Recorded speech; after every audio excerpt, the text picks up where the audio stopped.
এই অসাধারণ মাসের শেষে এসে আমরা সবাই হয়তো এই চিন্তায় বিভোর যে আমাদের ইবাদত, আমাদের উপাসনা কি যথেষ্ট ছিল? আল্লাহ কি আমাদের নামাজে, ভোরে ঘুম থেকে ওঠা আর মনোযোগ দেবার, তার প্রতি যথাযথ দুয়ার ক্ষেত্রে অলসতাগুলো উপেক্ষা করবেন? আমাদের অর্জনের অনুভূতিও হচ্ছে, আবার একই সাথে অনুশোচনাও করছি যে সময়ের যথাযথ সদ্ব্যবহার হয়তো করিনি।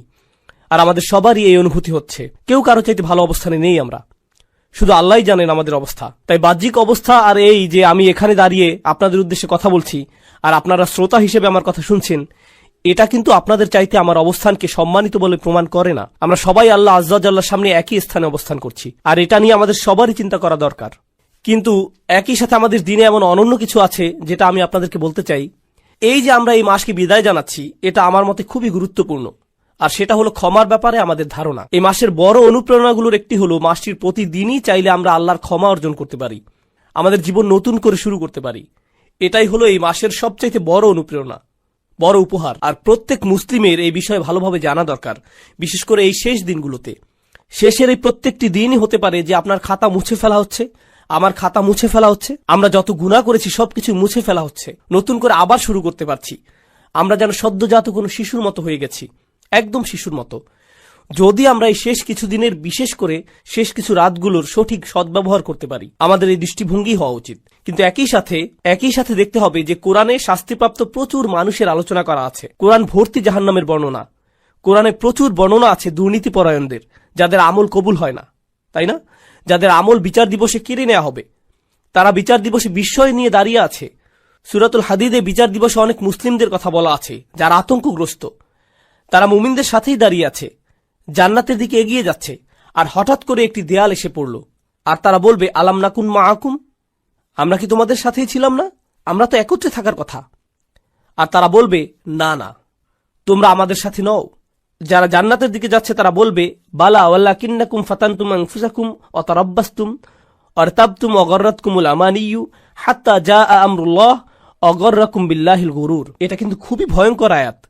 জান্নাতের দিকে ধাবমান যারা দেয়ালটির অন্যদিকে আছে তারা বলবে, হ্যাঁ তোমরা আমাদের সাথেই ছিলে, কিন্তু তোমরা নিজেদেরকে ফিতনায় ফেলেছিলে, তোমরা দিনকে গুরুত্ব সহকারে নাওনি। অতারাব্বাসতুম, তোমরা দেরি করেছিলে। তোমরা বলতে যে আমি বদলাবো, আমি হারাম ব্যবসা বন্ধ করব, আমি এই মন্দ কাজটি বন্ধ করে দেব, আমি নামাজকে আরো গুরুত্ব দেওয়া শুরু করব। কিন্তু তোমরা শুধু দেরিই করছিলে, পরে করব, আর একটু আনন্দ করে নেই। যতদিন বসন্তকাল চলছে, এরপর সিরিয়াস হয়ে যাব। এই জিনিসটি শেষ হলে আমার সন্তানগুলোকে বিয়ে দেবার পর আমি হারাম ব্যবসা ছেড়ে দেব। এসব যা কিছুই ছিল, যত অজুহাতই ছিল, তোমরা শুধু মুলতবি করতে। সেই মানুষগুলো পেছনের লোকদের বলবে, হ্যাঁ আমরা একসাথে নামাজ পড়তাম, আমরা একই এলাকায় থাকতাম, আমরা একে অপরকে সালাম দিতাম, ঈদেও একে অপরকে সাহায্য করতাম, কিন্তু দেখো তোমরা নিজেদেরকে ফিতনায় ফেলেছিলে। অতারাব্বাসতুম ওয়ারতাবতুম ওয়া গাররাতকুমুল আমানিয়্যু হাত্তা জাআ আমরুল্লাহ। আর প্রথমত মিথ্যে আশা তোমাদের ধোঁকায় ফেলেছিল, তারা প্রতারণা করেছে। এর অর্থ কি? তোমরা ভাবতে এতে মন্দ কাজ করার পরেও তোমরা যদি সময় পেয়ে একটুখানি দোয়া করো, একটুখানি নামাজ পড়ো, সেটাই যথেষ্ট।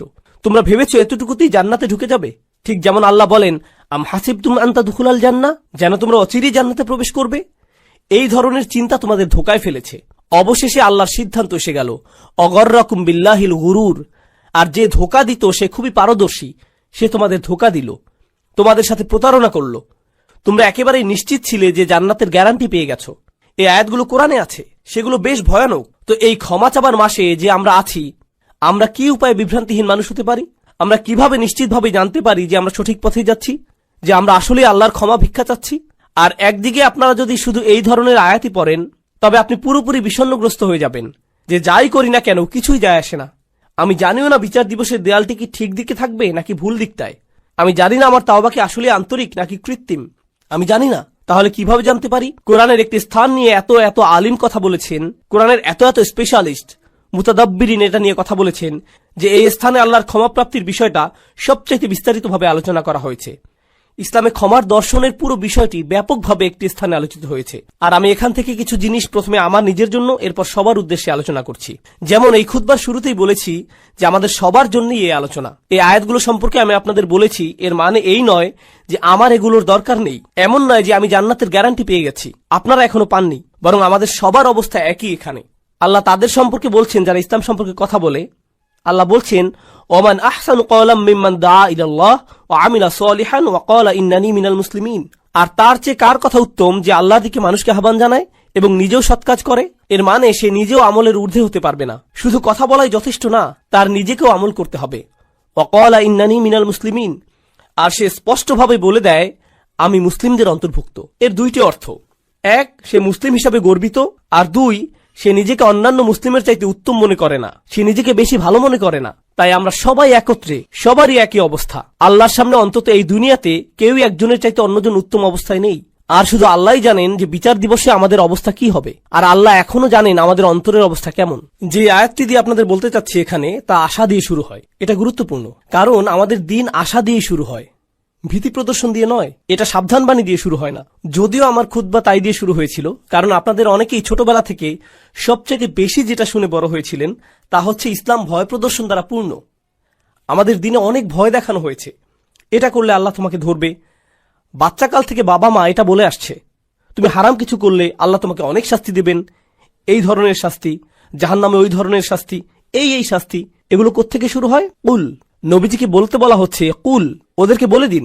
এই কুলটি গুরুত্বপূর্ণ, কারণ মুসলিমদের জন্য তখন আশার বাণী তাদের রাসূলের মুখ থেকেই শোনা জরুরি ছিল, সাল্লাল্লাহু আলাইহি সাল্লাম।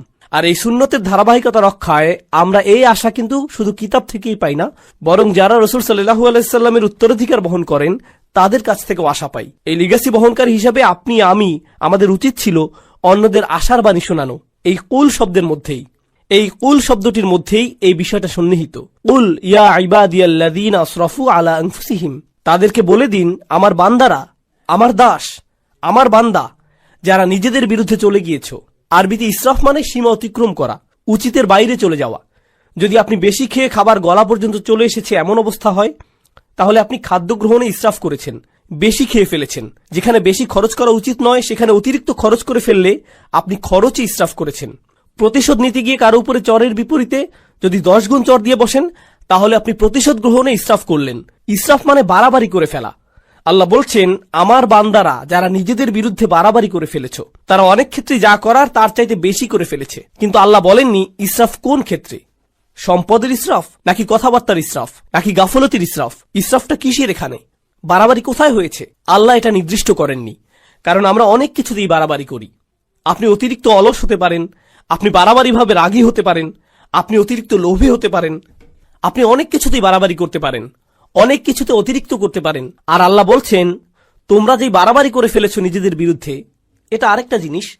আল্লাহ কিন্তু বলতে পারতেন ইয়া ইবাদিয়াল্লাযীনা আযলামু, যারা পাপ করেছো, যারা ইরতাকাবু সাইয়্যাতু, পাপ কাজ সংগ্রহ করেছো। না, বরং বললেন আসরাফু আলা আনফুসিহিম।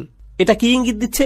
ইসরাফ হয় যখন কেউ নিজের জন্য বেশি বেশি চায়, আর নিজের জন্য বেশি চাবার কারণে আপনি ভাবছেন এটার ফলে আপনি বেশি কিছু পাবেন।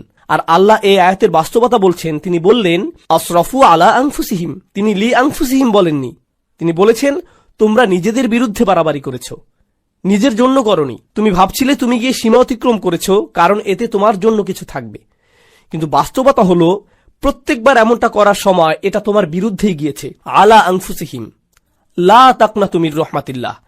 তুমি যদি এটা মেনে নাও আর আমি যদি মেনে নেই যে আমরা কিছু জিনিস বাড়াবাড়ি করেছি, কিছু জিনিসে